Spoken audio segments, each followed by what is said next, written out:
சிவாய நமஹா. முப்போதும் திருமேனி தீண்டும் ஆதி சைவர்கள் குலத்தில் சுந்தரமூர்த்தி சுவாமிகளினுடைய வழி வழி தோன்றல் திருவான்மையூர் அடியாருக்கு அடியன் சந்தோஷ் திருமேனி சிவாச்சாரியார். நெக்ஸ்ட் ஜென் நேயர்கள் அனைவருக்கும் அன்பான வணக்கம். வரக்கூடிய செப்டம்பர் மாதம் 2025 பார்த்தேன் அப்படின்னா நிறைய அற்புதமான பலன்களை தரக்கூடிய ஒரு நல்ல மாதமாக வருகிறது. குறிப்பாக சொல்லணும் அப்படின்னா இந்த மாதத்தில் இந்த புரட்டாசி மாதம் அப்படிங்கிறது ஆரம்பிக்கின்றது. கூடுதலாக பார்த்தோம் அப்படின்னா மகாலய பட்சத்தினுடைய இதுவிகளும் இதில் வருது. மகாலய பட்ச அமாவாசை அப்படிங்கிறதும் இதில் வர்றது. அப்படியாக ஒரு அதி உன்னதமான பற்பல நல்ல பலன்களை தரக்கூடிய இந்த மாதமாக இந்த செப்டம்பர் மாதம் 2025 வர்றது. இதில் உங்களுடைய ராசிக்கு எப்படி இருக்குங்கிறத விரிவாக பார்ப்போம். மேஷம், ரிஷபம், மிதுனம், கடகம், சிம்மம், கன்னி, துலாம், விருச்சிகம், தனுசு, மகரம், கும்பம், மீனம் இந்த ராசிக்கெல்லாம் எப்படி இருக்குன்னு பார்ப்போம்.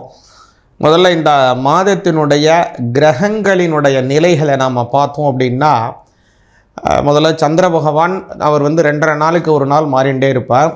அதனால் அவரை விட்டுருங்க. மற்றைய கிரகங்கள் அதாவது பார்த்தேன் அப்படின்னா மிதுன ராசியிலே குரு பகவான் இந்த மாதம் முழுவதுமே மிதுன ராசியிலே தான் போகிறார். சுக்கிர பகவான் பார்த்தோம் அப்படின்னா முதல்ல அவர் கடகத்தில் இருக்கிறார் ஆரம்பத்தில். அதே மாதிரி இந்த மாதம் 16ஆம் தேதி சுக்கிர பகவான் கடகத்திலிருந்து சிம்ம ராசிக்கு பெயர்ச்சி ஆகிறார். அதே மாதிரி பார்த்தோம் அப்படின்னா சூரிய பகவான் இம்மாதம் 16ஆம் தேதி வரைக்கும் சிம்ம ராசியிலே ஆட்சி பலம் பண்ணிவிட்டு அடுத்ததாக 17ஆம் தேதி கன்னி ராசிக்கு வருகிறார். அவர் எப்போ கன்னி ராசிக்கு வராரோ அதுலேருந்து தான் பார்த்தோம் அப்படின்னா அதே புரட்டாசி மாதம் அப்படின்னு நம்ம பெரியவங்க கொண்டாடுவாங்க. அதே போல் புத பகவான் பார்த்தோம் அப்படின்னா முதல்ல இந்த மாதத்தினுடைய ஆரம்பத்தில் சிம்ம ராசியில் இருக்கார்.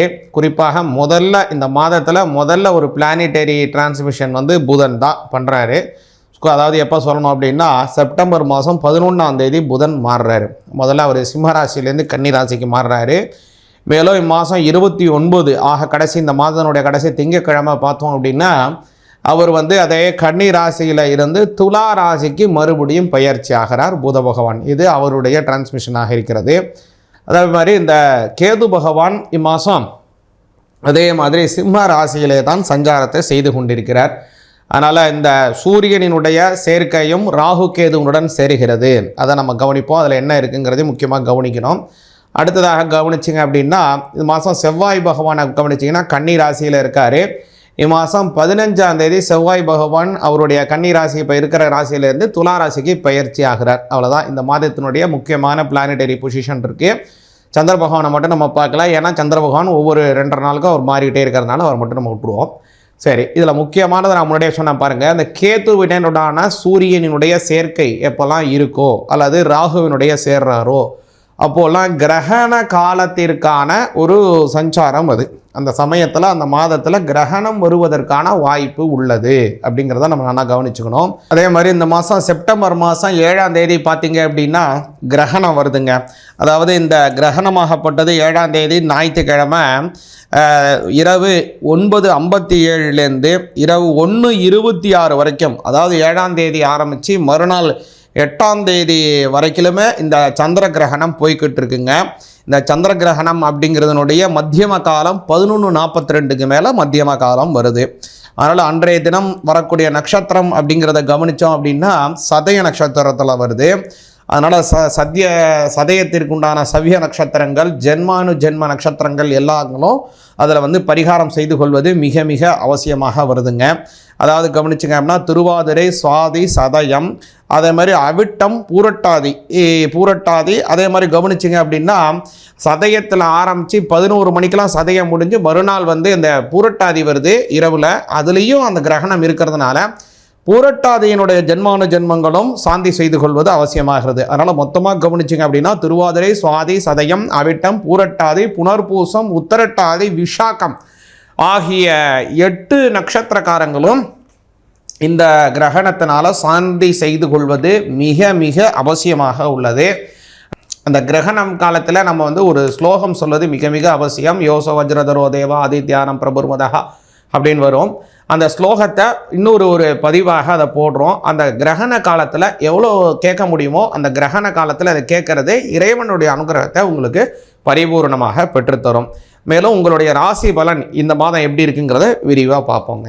விருச்சிக ராசிக்கு இந்த செப்டம்பர் மாதங்கிறது நல்ல ஒரு அபரிமிதமான வளர்ச்சி தரக்கூடிய மாதமாக இருக்கிறது. இதில் ரொம்ப கவனத்தில் கொள்ள வேண்டிய விஷயங்களும் இருக்குது. என்னங்கிறதும் பின்னாடி சொல்கிறேன். முதல்ல பாசிட்டிவான விஷயங்களை கொஞ்சம் முதல்ல நல்லா பார்த்துருவோம். நல்ல ஒரு விருச்சிக ராசிக்கு இந்த மாதம் கவனிச்சில்னா சுக்கிரன் 9ஆம் இடம், அது கேட்கவே வேண்டாம், அமக்கலம்தான். ஏன்னா சுக்கிரன் உங்களுக்கு 7ஆம் அதிபதி 9ஆம் இடத்துல போகிறார். விருச்சிக ராசிக்காரர்களுக்கு ரொம்ப நாளாக கல்யாணம் ஆகாமல் இருக்குது அப்படின்னா அவளுக்கு இந்த மாதம் கல்யாணம் நடக்கும். 7ஆம் அதிபதி 9ஆம் இடத்துல. விருச்சிக ராசிக்காரர்கள் பல தடவை சொல்லியிருக்கோம், அவளுக்கு ஒரு புற வாழ்க்கைகள் அக வாழ்க்கைகள் அப்படின்லாம் எல்லாம் கல்யாண வாழ்க்கைகள் அப்படிலாம் இருந்தாலும் கூட அவளுக்குள்ள ஒரு துறவு நிலை எப்போதுமே இருந்துட்டு இருக்கும். அதுதான் விருச்சிக ராசிக்காரர்களுக்கே உயர்வான ஒரு அந்தஸ்து. அவளுக்குன்னு ஒரு கோட்பாடு நெறிமுறைகள் இப்படித்தான் இருக்கணும், இதில் வலுவாமல் இந்த கோட்பாடுகளை கடைபிடிச்சிக்கணும் அப்படிங்கிற ஒரு விஷயத்தில் ரொம்ப உறுதியாக இருப்பாள் விருச்சிக ராசிக்காரர். அது மாதிரி இப்போ விருச்சிக ராசிக்காரர்களுக்கு ரொம்ப ஒரு அருமையான நல்ல காலமாக அமைகிறது. அதே மாதிரி கவனிச்சால் அப்படின்னா 3ஆம் அதிபதியாக இருக்கக்கூடிய சனி பகவான் அவர் 4ஆம் இடத்துல போகிறார். அது அஷ்டம சனி, அதாவது அர்த்தாஷ்டம சனி அப்படிங்கிறது ஒரு பக்கம். 3ஆம் அதிபதி 4ஆம் இடத்துல போகிறது நல்லது. ஏன்னா 3 4ங்கிறது மனக்கவலைகளை போக்கக்கூடியது. அதாவது இந்த 3ஆம் இடம்ங்கிறது மனசுக்கு உண்டான ஒரு ஸ்தானம் 3ஆம் இடம். அதில் 2ஆம் இடத்துல போகிறத விட, அஷ்டமஸ்தானத்தில் போகிறத விட, 12ல் போகிறத விட ரொம்ப உயர்வு 4ஆம் இடத்துல போகிறது. சுகஸ்தானம் 4. இப்போ 3ஆம் அதிபதி 4. இப்போ அர்த்தாஷ்டம சனி தான். இதுக்கு அர்த்தாஷ்டம சனிக்கான கெடுபலனை தரும், அதில் ஒன்றும் பிரச்சனை இல்லை. ஆனால் விருச்சிக ராசிக்காரர்களுக்கு 3ஆம் அதிபதி 4ஆம் இடத்தில் போகிறது நல்லது. அதாவது தனக்கோமை இல்லாதான் தாள் சேர்ந்தார்க்கு மனக்கவலை மாற்றல் அரிது அப்படின்னு சொல்லுவாங்க திருவள்ளுவர். கல்லால் மனக்கவலை மாற்றல் அரிது. அதாவது மனக்கவலையை போக்குவார் யார்? இறைவனை வணங்கணும்னா மனக்கவலையை போக்குவார். அப்போது மனக்கவலையை போக்கணுங்கிறது மிக மிக உயர்வுங்கிறது யார் சொல்கிறார்? திருவள்ளுவரே சொல்கிறார். அப்போது எதுக்கு இவ்வளோ சொல்கிறோன்னா 3 4 சேர்க்கை இருக்கும் பட்சத்தில் அவளுக்கு மனசில் சங்கடம் இருக்காது. மற்றவள் ஜாதகத்தில் 3ஆம் அதிபதி 4ஆம் இடத்துடனோட சேர்க்கை இருக்குதுன்னு வச்சுப்போம், அவங்க கவலையே விட மாட்டாங்க. இடியே விழுந்தாலும் கவலைப்பட மாட்டாங்க. ஆகட்டும், என்ன ஆகிட போது, போவோம் பார்த்துப்போம் வாங்க அப்படின்னு போயிட்டே இருப்பான்.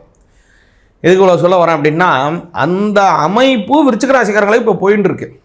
அதனால் ஒரு பக்கம் கஷ்டம் இருக்கும், ஆனால் கவலைப்பட்டுக்க மாட்டான். விருச்சிக ராசிக்காரர் என்ன நடக்கிறது நடக்கட்டும், பார்த்துப்போம், இதையும் கடந்து போவோம், அடுத்து என்ன வருதுன்னு பார்த்துட்டு இருப்போம், பார்ப்போம் அப்படிங்கிற ஒரு தன்னம்பிக்கை தைரியத்தை சனி பகவான் வழங்குகிறார்.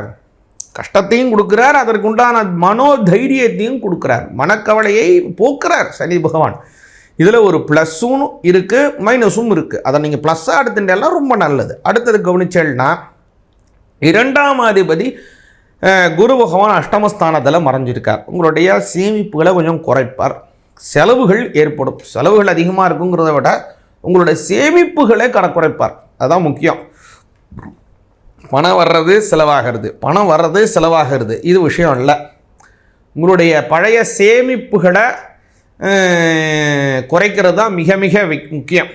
அதை காலி பண்ணுறாரு இல்லையா, அதனால் அதில் கொஞ்சம் கவனமாக இருக்கணும். செலவுகளை குறைச்சி கொள்வது விருச்சிக ராசிக்காரர்களுக்கு ரொம்ப நல்லது. பெரும்பாலும் 90% விருச்சிக ராசிக்காரர்கள் அதிகமாக செலவு செய்து நான் நிறைய விருச்சிக ராசிக்காரர்களை பார்த்துருக்கேன். ஒரு 100 பேருக்கு மேலே கூட நான் பழகியிருக்கேன். ஆனால் இதில் 90% அனாவசிய செலவை செய்ய மாட்டார்கள் நான் பார்த்த வரைக்குமே. அது மாதிரி விருச்சிக ராசிக்காரங்களுக்கு கொஞ்சம் செலவுகளை குறைத்து கொள்வது மிக மிக அவசியம். அடுத்ததாக ஒரு நல்ல பலன் என்ன அப்படின்னு கேட்டேன்னா, சூரிய பகவான் 10ஆம் இடத்துல இருக்கார். அதனால் சொந்த தொழில் செய்கிறவாளாக இருந்தாலும் சரி, ஒரு வேலைக்கு போகிறவாளாக இருந்தாலும் சரி, அரசாங்க உத்தியோகம் செய்கிறவாளாக இருந்தாலும் சரி, செவ்வாய் பருவனில் இருக்கிறதுனால எலக்ட்ரிக்கல் எலக்ட்ரானிக்ஸ் இன்ஃபர்மேஷன் டெக்னாலஜிஸ், அதே மாதிரி வேறு ஏதாவது கம்ப்யூட்டர் உதிரி பாகங்கள் விற்கிறது, நிலம் வாங்கிறது விற்கிறது, வீடு கட்டுமான துறையில் இருக்கிறது, பிளட் பேங்க் சம்மந்தப்பட்டது, போர் சம்பந்தப்பட்ட தொழில்களை செய்வது, ஆயுதங்களை பயன்படுத்துறது, இரும்பு சம்பந்தமான வியாபாரங்களை செய்கிறது, செக்யூரிட்டி ஃபோர்ஸில் இருக்கக்கூடியது, அதே மாதிரி இராணுவத்தில் இருக்கிறது, போலீஸு, இந்த மாதிரியான காவல்துறை, இந்த மாதிரியான துறைகளில் இருக்கக்கூடிய நீங்கள் விருச்சிக ராசிக்காரர்கள் அப்படின்னா கவலையே பட வேண்டாம். இந்த மாதம் நிச்சயமாக ஒரு சம்பள உயர்வு ஏற்படும். என்னங்க, செலவும் இருக்குது, சம்பள உயர்வு கண்டிப்பாக ரெண்டுமே நடக்குங்க. அதுவும் ஒரு பக்கம் செலவும் ஆகிட்டு இருக்கும், சம்பளமும் உயரும், நல்லது தானே. அதனால் இந்த மாதம் விருச்சிக ராசிக்காரங்களுக்கு பல நல்ல பலன் இருக்குது. சரி, என்ன பண்ணணும் இந்த மாதம், என்ன செஞ்சால் நல்லது அப்படின்னு கேட்டீங்கன்னா, இந்த மாதம் நிச்சயமாக வியாழக்கிழமையில் குரு பகவான், நவகிரகத்தில் இருக்கக்கூடிய குரு பகவானுக்கு நெய் தீபம் போட்டுங்கோ. அஷ்டமத்தில் குரு மறைஞ்சிருக்கார், அதனால் கொண்டக்கடலை இருக்கு இல்லையா, அதை நல்லா ஊற வச்சு வியாழக்கிழமை மறுதினம், வியாழக்கிழமை வரக்கூடிய நாளில் அதை நூலில் கோவித்து 54 எண்ணிக்கை கொண்ட அந்த கொண்டக்கடலை அல்லது 27 எண்ணம் கொண்ட அந்த கொண்டக்கடலை அதை பெருமாளுக்கு சாத்தி வாங்கோ, குரு பகவானுக்கு சாத்தி வாங்கோ. நல்ல பலன் கிடைக்கும், நல்ல முன்னேற்றம் கிடைக்கும், வாழ்க்கையில் செழுமைகள் ஏற்படும். சிவாய நமக. ஒரு மனுஷன் இந்த உலகத்தில் பிறந்தாலே 5 விதமான கடன் அப்படிங்கிறது இருக்குது. இது என்னங்க கடன்? வீட்டு கடனா, அல்லது வாகன கடனா, நகை கடனா, அல்லது எஜுகேஷன் கடனா, என்ன கடனுங்க அப்படின்னா, இது என்ன கடன் அப்படின்னு கேட்டீங்கன்னா, ஒன்று தேவ கடன், அடுத்ததாக ரிஷி கடன், அடுத்ததாக பார்த்தீங்கன்னா மனுஷ கடன், அடுத்ததாக பூத கடன், அடுத்ததாக பிதுர் கடன். இந்த 5 கடன்கள் முக்கியமாக ஒவ்வொரு மனிதனும் செய்ய வேண்டிய 5 கடன் செஞ்சுட்டே இருக்கணும், வருஷம் தவறாமல் செய்ய வேண்டியது. இதில் முக்கியமானது என்னென்னா பிதுர் கடன், பிதுர் யஜ்ஞம். இந்த கடன்களுக்கு நம்ம எப்படி செய்யணும்னா யஜ்ஞம்னு பேர், திரும்பி கொடுக்கறதுக்கு வாழை செய்யறதுக்கு யஜ்ஞம் அப்படின்னு பேர். யாகம் பண்ணுவது மட்டும் யஜ்ஞம் அல்ல, யாகம் வளர்த்து வேள்விகளை செய்வது மட்டும் யஜ்ஞம் அல்ல. ஆனால் புரிஞ்சுங்கோ, அதாவது தேவர்களுக்கு செய்வது தெய்வ யஜ்ஞம், அதே மாதிரி ரிஷிகளுக்கு செய்வது ரிஷி யஜ்ஞம், அடுத்ததாக மனிதர்களுக்கு செய்வது மனுஷ யஜ்ஞம், அதே மாதிரி பார்த்தோம் அப்படின்னா பூத யஜ்ஞம், அடுத்ததாக பார்த்தீங்கன்னா பிதுர் யஜ்ஞம் அப்படின்னு பேர். அப்போது இந்த பிதுர் யஜ்ஞம் அப்படிங்கிறதுல என்ன முக்கியம் அப்படின்னு கேட்டீங்கன்னா, பெரியவாளுக்குன்னு சொல்லி செய்யக்கூடிய, அவங்களுக்குன்னு நம்ம கொடுக்கக்கூடிய அதாவது எள்ளு, தீர்த்தம், தர்பையினால் செய்யக்கூடிய இந்த அவளுக்குன்னு அர்ப்பணம் செய்யக்கூடியது, அவர்களினுடைய பெயர்களை சொல்லி நாம் செய்யக்கூடிய தானம் தர்மமாகட்டும், முடியாதவாளுக்கு கொடுக்கக்கூடிய அன்னதானமாகட்டும், அதே மாதிரி அவர்களுடைய பெயர்களை சொல்லி நாம் அந்தணர்களுக்கு கொடுக்கக்கூடிய காய்கறிகள், அன்னங்கள் அல்லது அரிசி, மணிகள், என்னென்ன முடியுமோ நம்ம கொடுக்கக்கூடிய இந்த விஷயம் அப்படிங்கிறது பெரியவாளினுடைய ஆசீர்வாதத்தை பரிபூர்ணமாக நமக்கு கொடுக்கும். அவர்களுடைய பெயர் உள்ள அளவுக்கும் நமக்கு நல்ல ஜீவிதம், நல்ல அவர்களுடைய கடனை நம்ம கொடுக்க வாழ்க்கையில் நல்ல முன்னேற்றம் கிடைக்கும். அதனால் அந்த பெரியவாளுக்குன்னு செய்யக்கூடிய, ஏன்னா அந்த தட்சிணாயன புண்ணிய காலம் எல்லாமே ஒவ்வொரு காலமும் ஒவ்வொரு தேவதைகளுக்கு சிறப்பு. இதில் பிதுர் பட்சம் 16 தினங்கள்ங்கிறது பெரியவாளுகளுக்கெல்லாம் கொடுக்கக்கூடிய ஒரு 16 தினங்கள். இந்த மாதம் பார்த்தீங்கன்னா செப்டம்பர் 7ஆம் தேதியிலேருந்து செப்டம்பர் 22ஆம் தேதி வரை 16 தினங்கள் இது வர்றது. இந்த 16 தினங்களும் தர்ப்பணம் செய்யுங்கோ. அது ரொம்ப முடியாதவா, எனக்கு பொருளாதாரம் இல்லை, எனக்கு உடல் வலிமை இல்லை, அதற்குண்டான சாதகமான சூழ்நிலை இல்லைங்கிறவா மட்டும் 21ஆம் தேதி செப்டம்பர் 21 மகாலய அமாவாசை வருது, அன்றைய தினம் மட்டுமாவது அதை செய்து பெரியவாளோட ஆசீர்வாதத்தை பெறுங்கோ. வாழ்க்கையில் மென்மேலும் செழுமை அடைங்கோ. சிவாய நமஹ.